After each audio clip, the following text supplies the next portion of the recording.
right, so in today's video, we're going to be covering my top 10 class setups you need to be using in Modern Warfare 2 Season 2. This list is very subject to change as the new weapons coming to the game very well could be meta, or they could be completely awful and the list could stay exactly the same. There could be some balance changes that totally ruin my class setups, but at the same time, this is my list. Your list could be completely different than mine, and this is more or less a guideline that you guys should be following in order to make the most effective class setups for you. You can definitely change some attachments where you see fit. All right, so coming in at number 10, I have the STB-556. Back in the beginning of Season 1, I would have considered this weapon to be all-out meta. It eventually got banned by the pros. It was an extremely good option for close range and medium range, and then even some long-range fights. What they did is they nerfed the damage range of the weapon, which means it's still very good at close range and even some medium range fights, but once you start to get into those farther categories, it's sort of like the honey badger, I suppose. It just falls off extremely quickly. So let's jump over into the class setup. So I suppose we're going to start here with a muzzle. This is going to be for recoil control, both vertical and horizontal. I have the Cronin OP44. I'm only going to say this once. If you don't have this particular muzzle unlocked, there are plenty of other ones that do the same thing. You can see they're the Fulcrum Pro. You also have the Taq Castle Comp, the X10 Havoc 90, all of them more or less do the same thing, and the tunings are basically going to be identical as well. So for the tuning on that one, I have it -0.8 towards your aim down sight speed and plus 0.19 towards that gun kick control. For a barrel here, this is something I didn't use before the nerf. I did not run a barrel, I just kept it stock, but we need to up that damage range once again since the nerf. So we have the 508mm rear guard for damage range, hipfire accuracy, and bullet velocity. What this does is it takes away some aim down sight speed and hip recoil control, but I've made up for it with some other attachments there, so you can more or less play aggressively with it while still taking some farther fights. Tuning on this one, plus 0.19 towards your recoil steadiness, -0.25 towards that aim down sight speed. For a laser sight, the VLK Laser 7mW, aim down sight speed, aiming stability, and sprint to fire speed is what's gained here, and the only negative is going to be laser visible in ADS, which isn't a big deal, especially with an aggressive weapon like the STB. For the stock, I have the Bruin MX9 stock for crouch movement speed, sprint speed, and aim down sight speed. Obviously, you need some aggressive type attributes to a weapon that fires as fast as the STB. Finishing us off with the Bruin Q900 grip. For the same reason, we're running that stock, sprint to fire speed and aim down sight speed here. The tuning on that one is plus 0.71 towards your recoil steadiness, -0.25 towards that sprint to fire speed. So at number 9, I have the Taq V, the mother of all battle rifles. I would say the easiest of the battle rifles to use, strictly because it comes stock full auto and it hits like an absolute truck. But the reason it's all the way down at number 9, in my opinion, is the recoil pattern itself makes it so you can't take very far gunfights, and that kind of brings it down the list quite a bit. It's not viable in all situations. It's very, very, very good at medium range, and it's even good at close range if you're able to get those first shots off just because of that damage. But if you run into an SMG that gets their gun up quicker than you, probably going to die. And then, of course, at long range, like I said, the recoil pattern kind of pushes it down the list. Let's get into these attachments. Just like the STB, we're going to be starting with a muzzle, the Bore 490 for horizontal and vertical recoil control. I'm sure if you've used the Taq V, you're fully aware that the recoil pattern is a bit sporadic, especially without the right attachment. So this is going to help that cause. -0.8 towards your aim down sight speed, plus 0.15 towards your gun kick control there. For the underbarrel, I have the VX Pineapple grip. That's going to be for hip fire accuracy, hip recoil control, recoil steadiness, and aim walking steadiness. I chose this one over the other one strictly because you gain the most out of all of those attributes. The hip fire accuracy and hip recoil control are very important in a close range fight, especially if someone gets on you very quickly. If you can hit that hip fire shot before they're able to get their gun up, you're probably going to get the kill with this weapon. And then, of course, the recoil steadiness and aim walking steadiness will just help you in the longer ranges. Tuning on this one, I have -0.65 towards your hip walking speed, and then we got -0.30 towards your aim down sight speed. For the rear grip, I have the FSS Combat for recoil control. Pretty simple there, right? Plus 0.19 towards your recoil steadiness, -0.45 towards your sprint to fire speed. For the stock, I have the TV X-Line Pro for crouch movement speed, sprint speed, and aim down sight speed. Since this weapon is best effective at medium range, you still need to get your gun up rather quickly, and with all of these attachments that we have put on the weapon so far, the recoil pattern is definitely sustainable at medium range. So tuning on that one, we're going to have -1.29 towards your aim down sight speed, -1.08 towards that aim walking speed. Our last attachment here is going to be the FSS OLEV laser laser. Now that's going to be for aim down sight speed, aiming stability, and sprint to fire speed. Now, many of you may be asking why not a barrel. I just explained it. We are mainly targeting medium and medium long range gunfights with the occasional close range fight mixed in there. Yes, this barrel gives you aim down sight speed, but you are sacrificing far too much in return for that. And this one gives you damage range, of course, and bullet velocity, but we're not targeting those long range fights. So there's no real good choice of a barrel here. Maybe if there was a third one added that also gave damage range, or maybe it gave you recoil control, it would be a better fit. But for this particular case, I did not see a barrel that fit the case or the cause very well. Let's get over to number 8.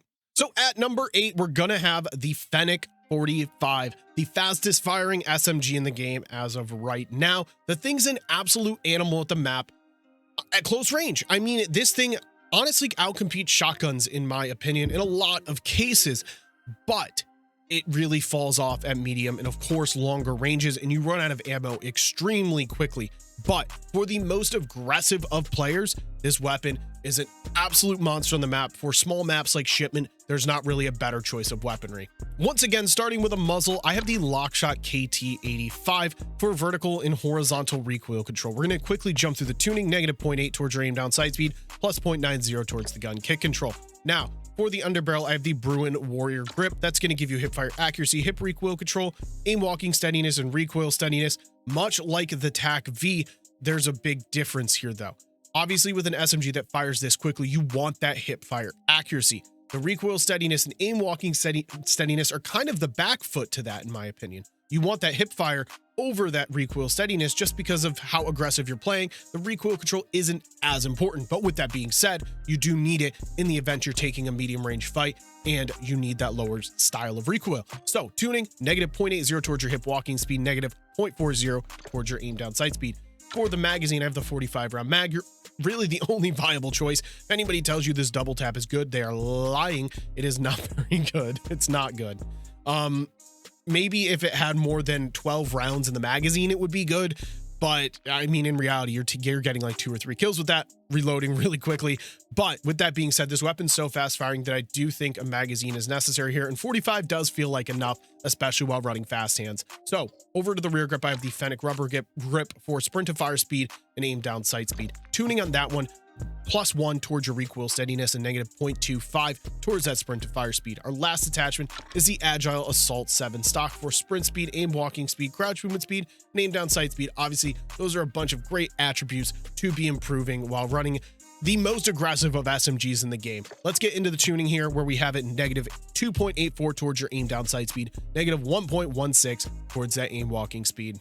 So at number 7, we have the Taq 56, the current choice of weaponry for the pros in Modern Warfare 2. That doesn't necessarily make it the best though, but it does make it a very well-rounded choice. They do end up banning a lot of the very good weapons just to keep the competitive integrity as high as possible. But what this weapon does have is great damage range, great recoil control, and it just overall is the best long-range choice outside of sniper rifles in the assault rifle category. It does an amazing job of holding power positions, anchoring spawns, blasting people off of head glitches. I don't think I need to say much more about the weapon. I'm sure you've used it. It's an extremely satisfying one to use. So in a lot of cases in this game, I choose not to put barrels on assault rifles. This is not one of those cases. I feel like this weapon needs that damage range increase because of the slow fire rate and the nature of how you use the weapon. It's not one you're going to be up in the face of people and taking extremely aggressive fights with. Rather, you're going to be slowly, methodically moving around the map, picking people off of objectives, pick people off of rotations to objectives. Just like I said, low recoil, great damage range. So let's get into the barrel. 17.5-inch Tundra Pro, damage range, hipfire accuracy, bullet velocity. Obviously great attributes for a weapon like this. Tuning on that one, plus 0.40 towards your recoil steadiness, -0.19 towards your aim down sight speed.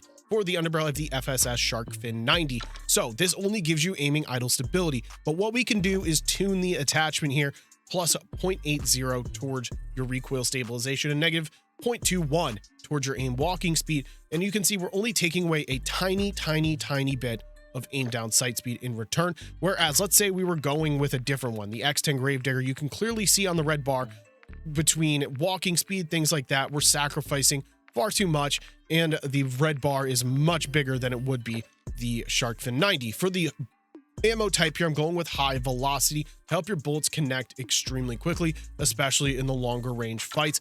Obviously, high velocity is just going to boost your bullet velocity there. So for the tuning, I have it plus 0.36 towards your damage range, negative 3.19 towards that recoil steadiness. For the rear grip, I have the Demo Clean Shot for sprint to fire speed and aim down sight speed. Just because it's a slower paced weapon doesn't mean you don't need to get your weapon up quickly, especially in like a close medium range fight. So the tuning on this one, plus 0.74 towards your recoil steadiness, and then negative 0.25 towards your sprint to fire speed. And our last attachment is going to be the TV X-Line Pro for crouch movement speed, sprint speed, and aim down sight speed. More or less the same reason I decided to go with the Demo Clean Shot grip. Tuning on that one is negative 1.94 towards your aim down sight speed, negative 1.08 towards that aim walking speed. All right, so please don't hate me for my choice at number 6. I have the Bryson 800. I know a lot of people dislike when creators cover broken weapons like shotguns just because of the cheesiness of it all. But when it comes down to it, this thing is just too good to not include on the list. My most consistent one-shot kill as far as shotguns go. You have a crazy one-shot potential from a crazy distance, especially when built outright. The pellet spread is extremely just compact and tight together, so you can either aim down sight or even hip fire with the thing and have no problem getting those one-shot kills. I'm going to switch it up here. I'm going to start all the way back with the stock where I have the stockless pistol grip. I believe there's two stocks here that do the same thing. It's the FSS Watchman and the stockless pistol grip, but you can see the large difference between the two. There's much more in the positive for movement, sprint to fire speed, hip recoil control, etc. With this one, and let's be honest, you don't really need to cover recoil on a shotgun or a pump action type build. This attachment can't be tuned, but you can definitely see why I'm using it. For the guard here, I have the Demo X50 Tactical Pump. The tactical pump will give you rechambering speed, aka fire rate, and crouch movement speed and aim down sight speed. For this one here, I'm actually not tuning anything. I didn't feel the need to do so, but you can tune this as you so please. I feel like on weapons like shotguns, especially ones where I'm not focusing so much on aim down sight speed and recoil control, tuning's not so important. All the way over here for the underbarrel of the TV Record Grip for hip fire accuracy and aim walking steadiness. Obviously, you can see that we have 0 cons to running this one, and those both are very important while running a shotgun. Like I said with the tuning, not tuned there. For the muzzle, I have the Bryson Improved Choke for tighter pellet spread and damage range. Obviously, two very important attachments there, or two very important attributes gained with a shotgun, and again, not tuned. And another attachment that we're not tuning is the rifled barrel, damage range, tighter pellet spread, and bullet velocity to help that one-shot potential even further. And like I said, we're not tuning that one. I don't really tune my shotguns all too much. I just find that it's just overkill. It's not necessary, and these attachments in itself will do the job just fine. So at number 5, I have the only LMG on my list in the RPK, an extremely low recoil, high damage option that is best used for slow, methodical players. However, I do have it built out to where if you are a little bit more aggressive and you're trying to get some camos, this class setup does a very good job. You can see sort of looks like an AK-47 in a way, but we're still maintaining our LMG-like tendencies as far as damage range, bullet velocity, and recoil control. I'm going to start here with an optic. Since this weapon is going to be used at longer ranges, an optic is going to be necessary here. I have the SC-SR07 precision sight picture. It's more or less the same as a reflex sight, but I really like this optic. If you haven't given it a try yet, you definitely should. If you don't even feel like trying it, use whatever your sight you're comfortable with though. For the tuning on this one, I have it negative 1.65 towards that aim down sight speed, negative 2.25 towards far to help that visual recoil. Now we're heading over here to the rear grip. I have the True Tac grip. That's going to be for sprint to fire speed and aim down sight speed. Like I said, I did want to help my more aggressive players, and this is a very good attachment for that. What we can do with the tuning to keep the recoil low is we're tuning this plus 0.87 towards your recoil steadiness and negative 0.20 towards your sprint to fire speed. I did end up chucking a magazine on there to help the aim down sight speed and movement speed of the weapon. As a whole, this is an attachment that can definitely be swapped out if you want that larger ammo capacity. But for me personally, that 40 round mag does the job. It's plenty of bullets and it reloads extremely quickly, especially with fast hands. So over to the underbarrel, I have the Phase 3 grip. That's going to be for aiming idle stability, hipfire accuracy, and recoil stabilization. You can see that large jump in the accuracy bar.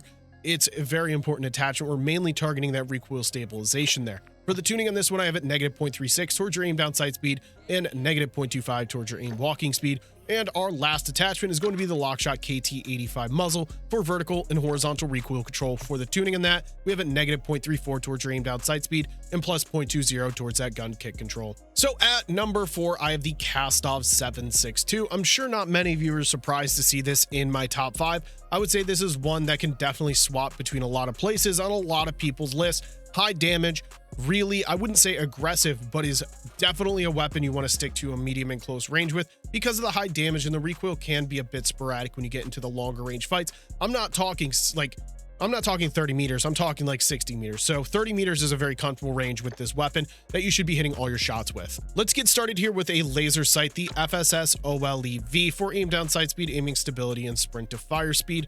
Obviously, I said it's most effective at close and medium range. You do need to get your gun up rather quickly there. For the muzzle, I have the Lockshot KT85 for vertical and horizontal recoil control, the same exact muzzle I was running on the RPK there. For the tuning, -0.26 towards our aim down sight speed, +0.20 towards that gun kick control. For the underbarrel, I have the X10 Gravedigger for recoil stabilization, hipfire accuracy, and aiming idle stability. This is more or less the same attachment as the phase 3 grip. However, it does not give you as much accuracy, but in the same token, it doesn't take away as much aim down sight speed. So we're kind of swapping it up between the RPK there. We need to get our gun up quicker, where the other one was focused more on recoil. That's exactly why we're choosing the Gravedigger over the phase 3 there. For the tuning, we have -0.49 towards that aim down sight speed, -0.30 towards your aim walking speed. Sliding all the way over here to our rear grip, we have the Demo X2 for recoil control. That one here is going to be set for -0.71 towards your aim down sight speed and -0.25 towards your sprint to fire speed. Our last attachment is the Kastov Rama stock for aim walking speed and sprint speed, while only sacrificing a tiny bit of aiming stability, which you can see it's still over the recoil control there. So if you have those bars rather even, it's going to be shooting pretty dang straight. The tuning on that is going to be -0.9 towards your aim down sight speed and +1.94 towards your aiming idle stability. So at number 3, I have the Vaznev 9K, the king of all SMGs. And if you've used this thing, I'm sure you can figure out why. This thing is so much fun between the fast aim down sight speed, the overall strafe and movement speeds, the fast fire rate, and the low recoil. This thing's a monster on the map, especially with these set of attachments. This is one of those that I highly recommend you use. You're gonna have a ton of fun doing so. I suppose we'll start here with a muzzle, where I have the X10 Razor Comp for horizontal and vertical recoil control. Not necessarily one that you need to run because the recoil is so good on the weapon as a whole, but one that I personally like to run because it makes it that much easier to use. So if you want to swap this attachment out for something like a magazine, definitely something you can do, especially if you're playing a map like Shipment. The tuning on this one here, I have it -0.49 towards your aim down sight speed, +0.16 towards your gun kick control. For the underbarrel, I have the FSS Sharkfin 90. I found that I really don't need much recoil control outside of the muzzle with this weapon. So the Sharkfin 90, I basically put there as a placeholder so I can tune it towards my aim down sight speed, 0.31, and then my aim walking speed, -0.30. So we're heading all the way over here to our rear grip, where I have the Taq for sprint to fire speed and aim down sight speed. Tuning on this one is +0.71 towards your recoil steadiness and -0.15 towards your sprint to fire speed. For our stock, I have the Ultrazat stock for aim walking speed and sprint speed to just help with that overall movement speed around the map. Tuning on this one is -2.71 towards your aim down sight speed and -1.16 towards that aim walking speed. Our last attachment is going to be the FSS OLEV laser, aim down sight speed, aiming stability, and sprint to fire speed, and definitely a weapon that gets overlooked here as far as barrels go. You do not need a barrel on this weapon. You can see that the range only gets increased a very tiny bit, but there is so much sacrificed in the forms of movement and aim down sight speed, which is what this weapon thrives at the most. If you even watch the pros, you'll see a lot of them don't run barrels whatsoever, and this thing kills extremely quickly at close and medium range regardless, due to the low recoil and high accuracy of the weapon. So coming in at number 2, I have the M4. You guys know this is one of my favorite weapons to use in the game. It has all-around versatility in close, medium, and long range. Exactly why it was banned from the professional CDL. I don't have much to say about the thing. It's just an absolute monster, and I'm surprised it hasn't been nerfed yet. But with that being said, the class setup I have is so fun to use. So what I've decided to do with this build and the M4, something I'm stuck with through Season 1, is keeping the aim down sight speed rather high, making this weapon a very aggressive choice rather than a slow paced choice. I see a lot of people building their M4s out to have extremely far damage ranges and whatnot, but that's not where it thrives. It has such a fast fire rate that you shouldn't be really taking long range fights with the thing. You should be focusing on getting close in hills and objectives with, getting domination flags. You can definitely compete with SMGs due to the fire rate. Then the recoil is still low enough on this thing. You can take some medium and long range fights, but it still shouldn't be the priority. You should be focusing on the medium and close range with the M4. Let's get started here with the rear grip. I have the Seiken ZX for recoil control. Like I just said, I do have the recoil still rather low on this thing. Tuning, negative 0.45 towards your aim down sight speed, negative 0.20 towards your sprint to fire speed. For the stock, the Tempest P80 strike stock, sprint speed, aim walking speed, crouch movement speed, and aim down sight speed to help with the overall aggression of the weapon, of course. The tuning on this one is plus 3.10 towards your aim walking steadiness and negative 0.31 towards your aim walking speed. For the laser, I have the FSS OLEV. I feel like I've said this attachment so much. Aim down sight speed, aiming stability, and sprint to fire speed. Heading over here to the muzzle, the FJX Fulcrum Pro for vertical and horizontal recoil control. I said this at the beginning of the video. There are plenty of other options here if you don't have this particular one unlocked that you can be using. The tuning on that one is a negative 0.80 towards your aim down sight speed, plus 0.19 towards your gun kick control. And then for last attachment, the Phase 3 grip. Like I said in the RPK, you can see the large jump in the accuracy side of things with this attachment. It gives you aiming idle stability, hipfire accuracy, and recoil stabilization. The tuning is going to be negative 0.31 towards your aim down sight speed and negative 0.40 towards the aim walking speed. And no surprise to basically anybody, at number 1, we have the Kastov 74U, a weapon that's placed in the assault rifle category, but it's best used as an SMG, but still holds assault rifle-like statistics because the damage range drop-off is almost non-existent and the recoil is rather low. This is just a weird one to me. I'm surprised Infinity Ward just hasn't chucked it in the SMG category yet, but nonetheless, here we are, number 1. So I don't ever have to say this attachment again. We have the FSS OLEV laser. As you can see, this is probably the best attachment in the game because there's virtually no trade-offs. Aim down sight speed, aiming stability, and sprint to fire speed is what's gained there. For the muzzle, the FJX Fulcrum Pro for vertical and horizontal recoil control. This is one of the few recoil attachments I do have on the weapon. You'll see it later on in the build. It doesn't need much recoil control altogether. The tuning on this one is negative 0.80 towards your aim down sight speed, plus 0.20 towards your gun kick control. For the underbarrel, the FSS Sharkfin 90, which only gives you aiming idle stability, but what we can do with this is tune it negative 0.59 towards our aim down sight speed and negative 0.19 towards our aim walking speed. You can see we're only sacrificing a tiny bit of recoil control in return for that one. All the way over here for the rear grip, we have the Demo X2, another recoil attachment, but this is going to be our last one here, just to keep the weapon shooting straight and steady. Now, the tuning is going to be negative 0.29 towards your aim down sight speed, negative 0.30 towards your sprint to fire speed, and our last attachment is the Ultrazat stock for aim walking speed and sprint speed. To not take off more of our recoil control, you can see we're only sacrificing aiming stability, but we still get some aggressive attributes in the form of strafe and sprint speeds there. The tuning is going to be set negative 2.06 towards the aim down sight speed and negative 1.08 towards your aim walking speed. So that right there is going to be my top 10 weapons to be using here in Modern Warfare 2. I want you guys to go down to the comment section and make sure you guys let me know of your top 3 weapons, or maybe even if you would change my list whatsoever. I'd be very happy to see your feedback on this one. Thank you guys so much for watching. Make sure you hit like and subscribe if you have not already. I'll see you guys in the next video for some Season 2 content.